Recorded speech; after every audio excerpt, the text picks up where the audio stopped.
хөрөнгөний зах зээл амьсгаа авч ийн ойлгомжтой амар өсчлөө. Миний хаалга жоохон суудсан байгаа шуудлаарай. S&P 500 pre-market дээр жоохон down, QQQ бас жоохон down. Гэхдээ амар slingshot move хийсэн. Dow Jones ерөөхдөө гайгүй төвшнгөө барьж байгаа. Өчигдөр хэдүүлээ юу хийсэн бэ гэх юм бол хэмзэг сайхан $29 бараг $30 дээр хэдүүлээ exit хийж чадсан. 20% ашигтай хэдүүлээ орсон. Тэг яг уналтаас өмнө гарсан одоо $24 хүрсэн байгаа. Ерөөдөө өмнөх нэг жижигхэн gap-ыг одоо дүүргэж байна. Гэхдээ ингээ хараад үзэх юм бол хэмзийн борлуулалтын орлого жоохон өссөн хэрнээ юу болсон бэ гэх юм бол margin буурсан. Тэг margin эрчтэй буурсан. Тэгээд юу харагдаж байна гэвэл хэмз өшөө доошоо буурна. Тэг бизнес модель нь ерөөдөө баг зэрэг өөрчлөгдсөн. Тийм учраас хэдүүлээ ойрын хугацаанд хэмзийн хувьцаа оролдохгүй шүү. Ерөөдөө буцаагаад энэ $13 руу унаад ирэх юм бол хэдүүлээ энд ийшээ орно. Гэхдээ хэдүүлээ бага мөнгөөр орсон, хөөрхөн ашиг хийж чадлаа, 20-25% ашиг зарим хүмүүс хийсэн. Тэгэл ерөөдөө болоо. За өөр юу хийж чадсан бэ гэх юм бол хэдүүлээ ер нь бол Nvidia руу баг зэрэг нэмж орсон одоо манай топ 3-ын позицийн нэг нь болсон байна.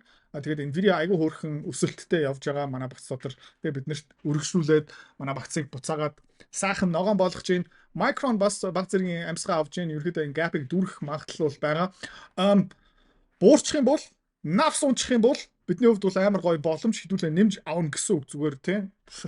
Бүр тусалтал нь авъя шүү энэ Micron хувьцааг тийм учраас тэгээд RSI-ны ерөөдөө өсөлттэй нэлээд over extended тийм учраас ер нь бол амьсгаа авах ойлгомжтой. AMD ерөөдөө бас яг адилхан 446 руу баг зэрэг буурчин хэдүүлээ боломжтой байцгаа нэг шуналтаж болохгүй. Манай хамгийн том позициуд нь яг юу юм бэ гэх юм бол өчтөр бас айгүй сайхан өсчлөө. BCI таад ингээ харж ийн 25-50 дээрээ ирсэн байна. Бараг өмнөх high-ыг даваа явах гэж байгаа.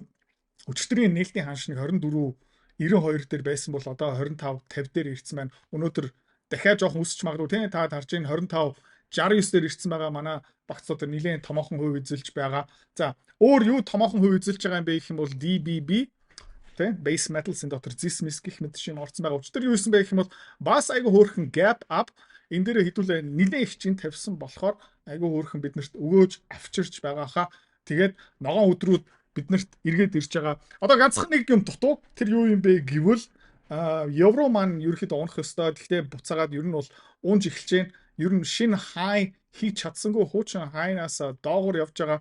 Тэгээд ер нь бол одоо доошоо явах магадлал байгаа. Яг хөө энэ хавьд low одоо хийсэн дараагийн low higher low байсан л та. Гэхдээ дараагийн тэрний дараах high бас lower high байсан болохоор одоо ерөөхдөө roll over хийж магадгүй та харж байгаа нь бол RSI-н бус суларч байгаа. British pound ч гэсэн Keir Starmer бас болж ерөөхдөө буурч эхэлж байна. Тэгээд би та санджийн Donald Trump шийд аргатай уулзах гэж байна. Тийм учраас инх тайван ирж магадгүй гих мэдчлэн нефтийн үнэ ханш хараад үзэх юм бол $100 гараа явцсан байна. Та ингээ харж байна. Өмнө би юу хэлж ирсэн бэ гэх юм л за энэ head and shoulders байх магадлалтай. Гэхдээ одоо ингээд дахиад ингэчих юм бол ерөөхдөө head and shoulders биш болчихно. Ерөөхдөө юу болж байгаа юм бэ гэх юм бол нүсэр том bull flag болох магадлалтай. Тэгээд Иранчууд өчигдөр шүн өнөөдөр өглөө юу хийсэн бэ гэх юм бол Donald Trump-ийн явуулсан саналыг зүгээр тий үгүй гэсэн. Хувьцааны арилжаа хөрөнгө олт тий мөнгөөр мөнгө олох амар сонирхолтой байцтай тий. Гэхдээ амар хэцүү. Хэвч хүмүүс нь ерөөсөж чаддгүй. Ягаад чаддгүй юм бэ гэх юм бол ментор багш байхгүй. Community байхгүй. Одоо сайн сонсоорой тий. Би school community нээсэн. Тэн дээр юу зааж байгаа юм бэ гэх юм бол энэ толгоонд байгаа хөрөнгө олтын бүх чадвараар чамтай хуваалцаж байгаа. Тэрнээс гадна би ямар хувьцаа хизээ ямар ханшаар хэдэн хуваар авж байгаа юм бэ тэн дээр ил тавигдсан байгаа. Чи нөгөө дүр аж бол. За. Манай community-д нэгдсэн хүмүүс одоо 1 сарын байдлаар доллараар тий ойролцоо 50-60% өгөөж аль хэдийн авцсан байгаа. За, чи миний энэ чадварыг сурмаар байгаа юм бол энэ видеоны эцэст тий манай рафтан чам дэлгэн мэдээлэл өгнө. Тэгээд school community дотор уулзъя. Тэгээд Иранчууд өчигдөр шүн өнөөдөр өглөө юу хийсэн бэ гэх юм бол Donald Trump-ийн явуулсан саналыг зүгээр тий үгүй гэсэн. Америкчуудад эргүүлээд нэг санал явуулсан. Тэгээд Donald Trump юу гэж хэлсэн бэ гэх юм бол энэ юу юм бэ? Би бүр энийг уншаачгүй тэгээд ерөөхдөө гал зогсоох хэлцэс гих мэтчлэн ерөөхдөө томоохон асуудал орж байгаа шүү. За, энэс болж манай Sun Core Energy өсөөд явж байгаа. Манай тий Minera Alamos ерөөхдөө өнөөдөр уналт нь зогсч байх. Гэхдээ хэдүүлээ санаа зовлтгүй $5 дээр орсон болохоор сайхан ногоон байна. Тэгээд буудаач гэсэн дээшээ өсчлөө, Эрдэнэ шиш гэсэн дээшээ өсчлөө, BCI тэгээд манай энэ Bloomberg Commodity Index дээр та энэ дунд бас томоохон багцтай хүмүүст би юу ч хэлсэн бэ гэх юм бол энэ хаваар тий авчаараа 138 139 дээр та futures авсан бол энэ бас таадад сайхан ашиг авчирсан байгаа хаа. Тэгээд Европын нүүрсний зах зээлийг хараад үзэх юм бол ер нь бол энд жоохон өсөлттэй байна. Гэхдээ жоохон болгоомжтой байх хэрэгтэй. Би өмнө ярьжсэн энийг авах уу яах уу. Одоо энэ юу юм бэ гэх юм бол нөгөө Европын засгийн газрын бонд хамгийн гол нь Германых нөгөө манай өмнө авсан DSB-тэй холбоотой та харж байгаа юм бол энэ нэг flag bear flag байсан. Ерөөхдөө өмнө fake out хийсэн. Одоо ерөөхдөө юу болох гэдэг байна гэх юм бол энэ жоохон буурах гэдэг байна. Тэгээд нэг сонирхолтой юм юу юм бэ гэх юм бол энийг хэдүүлээ харцгаая. Америкийн засгийн газрын бондын хүү таад харж байгаа юм бол өсөө явж байгаа.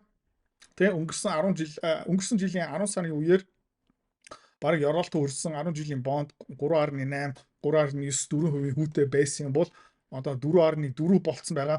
Тэгээ энэ юу гэсэн үг юм бэ гэх юм бол бонд руу хөрөнгө оруулалт хийх юм бол тий баталгаатай 4.4 4.5 тэг ингээ өсөө явчих юм бол тий магадгүй бүр 5% ашиг аваад эхлэх юм бол тийм ээ юу болоод эхлэх юм бэ гэх юм бол хувьцаатай өрсөлдөд эхлэх гэсэн үг тийм томоохон хөрөнгө оруулагч за баахан эрсдэл баахан хэлбэлцэл аваад хөрөнгө оруулалт хийх үү эсвэл Америкийн засгийн газрын бонд руу хөрөнгө оруулалт хийчих үү гэсэн байгаа таад ингээ харж байна 2025 онд нэг удаа нэлээд дээшээ явсан тэрнээс хойш ерөөдөө буурсан дахиад буурч ин ер нь бол одоо буцаагаад ап тренд руу ороод эхэлж байгаа. За тэгээд энэ Америкийн засгийн газрын бонд өсөө явчих юм бол тий Герман, Европын засгийн газрын бондоос илүү өгөөж авчирчин доллараараа энэгээр дамжуулаад юу болох юм бэ гэх юм бол энэ засгийн газрын бондыг авахын тулд олон улсын хөрөнгө оруулагч нар мөнгөө доллар төрүүлээ болох ёстой. За тэгээ юу болох магадaltaй вэ гэвэл заяа долларын индекс эргүүлээд өсөх магадaltaй. Тэгээ та ингэ харж байгаа юм бол тий энд ерөөхдөө нэг bottom хийх гээд үзчихэл байгаа. Тэгдүүлээ энэ юугийн устгах чи ер нь бол 1 2 3 удаа bottom хийх гэж үзэж байна. Тэгээд та харж байгаа бол 50 day moving average баг зэрэг ингээд дээшээ явж байгаа. Тэгээд энд нэлээд strong support хүчтэй support байгаа болохоор энэ ерөнхийдөө дээшээ явах магадaltaй яагаад вэ гэх юм бол Америкийн засгийн газрын бондын хүүгийн өгөөж ерөнхийдөө эрсдэл багтай доллараар өгөөж олж болно гэдэг чинь Германы засгийн газрын бондтой өрсөлдөн гэсэн үг, евротой өрсөлдөн гэсэн үг. За тэгээд ер нь бол энэ Америкийн засгийн газрын бондын хүү ингээ өсөөл байх юм бол энэс болж ер нь хувьцаатай өрсөлдөд эхлэн гэсэн үг. Европын, Азийн, Японы, тэ Араб орнуудын засгийн газрын бондтой өрсөлдөд явна гэсэн үг. Тэгээ зах зээл дээрээ хүүгийн өгөөж өсөөд хувьцаад муугар нөлөөлнө. Тэгээд та харж байгаа юм бол тэ энэ өшөө дээшээ явах юм бол биднэрт бол ашигтай манай BCI өргөжлүүлээд өсөө явна гэсэн үг. Манай еврогийн short тэ EUS 5 ерөөдөө та харж байгаа нэг баг зэрэг ингээд дээшээ яваал байгаа. Low higher low higher low higher low higher low тэгээ хэдүүлээ одоо ингээд харцгаа ер нь бол одоо нэг move ирэх гээд байх шиг байна. Бас энэ ишээ нэлээд их мөнгө хийсэн байгаа хэдүүлээ бас миний хаалттай тэ VIP үйлчлэгчдэд зориулаад хөрөнгө оруулалтын сан дээр эндээ бараг тэрбум гар төгрөгийн хөрөнгө оруулалт хийсэн байгаа. Тэгээ өсгийн ерөөдөө баг зэрэг хүлээж байгаа. Тэгээ BCI дээр амар их жинтэй орцсон байгаа. Эрдэнэ шиш буудаа дээрээ бас ингээ орцсон байгаа. Тэгээд энэ 7 хоног ерөөдөө бидний багц, миний хувийн багц, манай харилцагчийн багцад ерөөдөө айгу сайхнаар нөлөөлж байгаа. Тэгээ хажуугаараа ерөөдөө Micron гэх мэт чинь янз бүрийн хувьцаануудын ханшин буураад эхлэх юм бол ерөөдөө хэдүүлээ нэмж авна шүү. За, Nvidia дээр бас нэг өөр юм болж байгаа. Та харж байгаа бол 9 хоногийн дараа Nvidia тайлангаа танилцуулна. Тэгээ хэдүүлээ харцгаая Иран, Америкчууд ерөөдөө маргаана өргөжлүүлэх гээд байна уу? Гэхдээ миний таамаг юу юм бэ гэх юм бол удахгүй Donald Trump Хятад руу явах гээд байна. Тэр уулзалт болохоос өмнө янз бүрийн тийм боронктой зан гих мэдчлэн гаргахгүй бах. Тийм учраас тэр хүртэл ерөөдөө хэдүүлээ 50 сууж болно. Тэгээ Nvidia 9 хоногийн дараа тайлангаа гаргана. Тэгээд юу болж байна гэх юм бол хүмүүс Nvidia-гийн тайлангаас өмнө байр суурь тийм эзлээд авж байгаа. Хэдүүлээ бас яг адилхан тийм учраас Nvidia дээр хэдүүлээ өнөөдөр хүртэл ингээ сайхан ашиг олж байгаа. Алт бол тийм ерөөдөө жоохон top information харуулад эхэлж байна. Өмнөх энэ 50 хоногийн moving average дээр ерөөдөө одоо жоохон гацаанд орж ин таад харж байгаа юм бол өмнө чартн дээр нэг ямар нэгэн урт хугацааны support юм уу resistance энэ хаваар ер нь бол байхгүй. Тэгээд roll over хийх магадлал бол байгаа шүү. Яг гэх юм бол нефт урсахгүй байна. Арабын орнууд төсвийн асуудалтай хэвээрээ байгаа. Туркийн эдийн засаг хүнд гих мэдчлээ. За. Тэгээ учир маш сайхан байлаа. Та хэмзийн хувьцаа ашигтай зарцсан байгаах гэж би найдаж байна. Тэгээ өнөөдөр хэдүүлээ бас нэг амар гоё, супер гоё технологийн хувьцаа багц дотроо нэмсэн байгаа.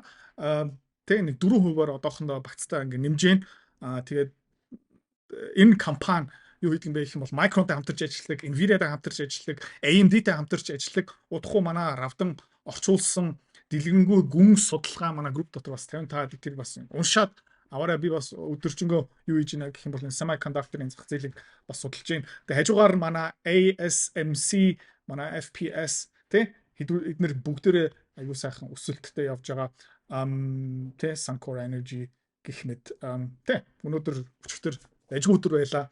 Тэгээд шуналтаж болохгүй шүү. Боломжтой байцгаая. Ааж маажмаараа хэдүүлээ энэ жилдээ одоо ойролцоо нэг 20-22% доллараар өгөөж авцсан байх ёстой. Миний багц дээр одоогийн байдлаараа одоо нэг 26-27% харагдаж байгаа. Би илүү жоохон шуналтаа арилж хийсэн та хэдийн багц дотор ойролцоо нэг 20 гар харагдах ёстой. Тэгээд 5 сарын дотор 20-22% өгөөж доллар авч ийна гэдэг чинь амар дайггүй. Тэгээд энэ жилийн 6 сарч байна. 7 сарч байна. Тэгээд тэрнээс хойш 12 сар хүртэл байгаа. Тэгээд евро сулрын нефт гэх мэт юм үнээр өсч юм бол хэдүүлээ энэ жилдээ сайхан өндөр өгөөжтэй арилж байгаа хөрөнгө оолтуудаа хийх баха. За тэгээд удахгүй энэ урт хугацааны хөрөнгө оолтын багцыг бас танилцуулна. Тэр хүртэл таад шуналгүй тэ саруул ирүүл ухаантай позицууд аваад тэгээд зарим хүмүүс таадын дунд стоп лосс тавьмаар юм бол тавиарай. Тэгээд баяр хүргэе guys. Тэгээд гişүн болоогүй хүмүүс гişүн болоорой. Хэрвээ та манай Эдүрэ Цэцэрлэг бит хоёрын Earn Invest Be Free School Community-д нэгдэхийг хүсвэл яг одоо үзэж байгаа бичлэгийнхаа хамгийн ихний линк дээр дараарай. Линк дээр дарснаар манай School Community-гийн ерөнхий мэдээлэл гарч ирэх ба хамгийн түрүүнд та school дээр өөрийнхөө профайлыг үүсгэх юм. Профайлаа үүсгэхийн тулд та заавал нэг зураг, өөрийн овог, нэр болон мэйл хаягаа оруулах шаардлагатай. Профайлаа үүсгэсний дараа та join гэж дараад Visa карта холбоно. Visa карта холбосноор сарын $29 төлбөр нь шууд татагдаад та манай community-д нэвтрэх эрхтэй болно. Манай community-д орж ирснээр юу байгаа юм бэ гэвэл одоо аль хэдийн 10 компанийн үнэлгээ, түүний Excel файл, давтамжтай ордог зах зээлийн шинжилгээ, судалгаа болон анхан шатны бүх суур мэдээллүүд орсон байгаа. Мөн та надтай холбогдоод бүх зүйлээ асуух боломжтой. Хэрвээ танд сонирхолтой санагдчих байвал манай community-д нэгдээрэй.